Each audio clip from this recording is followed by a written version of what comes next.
بسم اللہ الرحمن الرحیم۔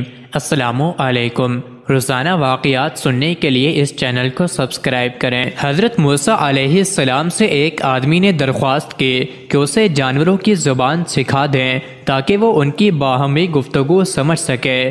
حضرت موسیٰ علیہ السلام نے فرمایا اس بات کو چھوڑ دے کیونکہ اس میں کئی خطرات پوشیدہ ہیں۔ وہ شخص عرض کرنے لگا، آپ علیہ السلام اللہ تعالیٰ کے نائب ہیں، میری گزارش قبول فرمائیں۔ حضرت موسیٰ علیہ السلام نے فرمایا، یہ نہ ہو کل تو پچھتائے، کیونکہ تو نہیں جانتا تیرے لیے کون سی چیز بہتر ہے اور کون سی نقصان دہ ہے۔ بارگاہ الہی سے حکم ہوا، اے موسیٰ اس کی تمنا پوری کر دے۔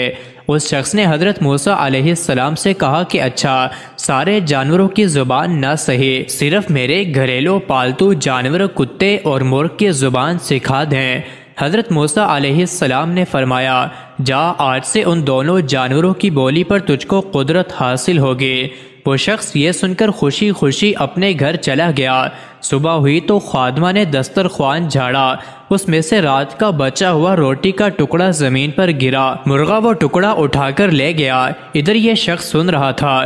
کتے نے مرغے سے کہا، اے دوست، تو دانہ تنکا کھا کر بھی اپنا پیٹ بھر لے گا، اگر روٹی کا ٹکڑا مجھے دے دے تو میرا گزر بسر چل جائے گا۔ مرغ نے کہا، میاں صبر کرو، خدا تجھے بھی دے گا، کل ہمارے مالک کا گھوڑا مر جائے گا، تم پیٹ بھر کر کھائیو۔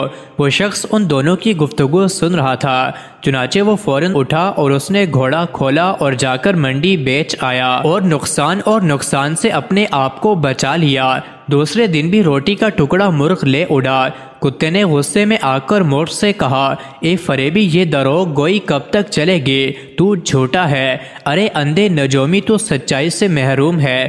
مرغ نے جواب دیا، وہ گھوڑا دوسری جگہ مر گیا، مالک نے نقصان سے بچنے کے لیے گھوڑا بیچ دیا تھا۔ فکر نہ کر، کل اس کا اونٹ مر جائے گا اور تو خوب پیٹ بھر کر کھانا۔ یہ سن کر مالک اٹھا اور اونٹ بھی بیچ آیا۔ اس طرح اس نے اس کے مرنے کے غم اور نقصان سے اپنی جان بچا لی۔ تیسرے دن بھی ایسا ہی واقعہ پیش آیا تو کتے نے مرغ سے کہا، ارے کمبخت، تو جھوٹوں کا بادشاہ ہے، آخر کب تک تو مجھے فریب دے گا؟ مرغ نے کہا، بھائی، اس میں میرا کوئی قصور نہیں، مالک نے اونٹ بیچ دیا اور اپنے آپ کو نقصان سے بچا لیا۔ مرغ نے کتے کو تسلی دیتے ہوئے کہا، فکر نہ کر، کل اس کا خچر مر جائے گا، اسے صرف کتے ہی کھا سکتے ہیں، تم بھی جی بھر کے کھانا۔ مالک نے جب یہ سنا تو اس نے خچر بھی فروخت کر دیا۔ مالک اپنی ہوشیاری پر بے حد خوش تھا کہ وہ یکے بار دیگرے 3 حادثوں سے بچ گیا اور کہنے لگا، جب سے میں نے مرغ اور کتے کی زبان سیکھی ہے، قضاء و قدر کا رخ پھیر دیا ہے، یعنی اپنی تقدیر پھیر ڈالی۔ خیر، چوتھے دن کتے نے مرغ سے کہا، اے مرغ، وہ تیری پیشن گوئیاں کیا ہوئی؟ یہ تیری مکاری اور جھوٹ کب تک چلے گا؟ مرغ نے کہا، توبہ توبہ، یہ ناممکن ہے کہ میں یا میرا کوئی ہم جنس جھوٹ بولے، ہماری قوم تو مؤذن کی طرح راست گو ہے، ہم اگر غلطی سے بے وقت اذان دے بیٹھیں تو مارے جائیں۔ مالک نے اپنا مال تو بچا لیا ہے لیکن اپنا خون کر لیا۔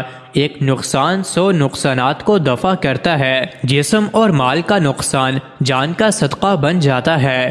بادشاہوں کی عدالت سے سزا ملے تو مال کا جرمانہ ادا کر کے جان بچ جاتی ہے، لیکن قضائے الہی سے بے خبر ہوتے ہوئے بھی جو آدمی اپنا مال بچاتا ہے وہ محض نادان ہے۔ اگر وہی مال اس پر سے صدقہ ہو جاتا تو اس سے بلا ٹل جاتی۔ اب کل یقیناً مالک خود مر جائے گا، اس کے وارث اس کی وفات پر گائیں ذبح کریں گے، بس پھر تمہارے وارے نیارے ہیں۔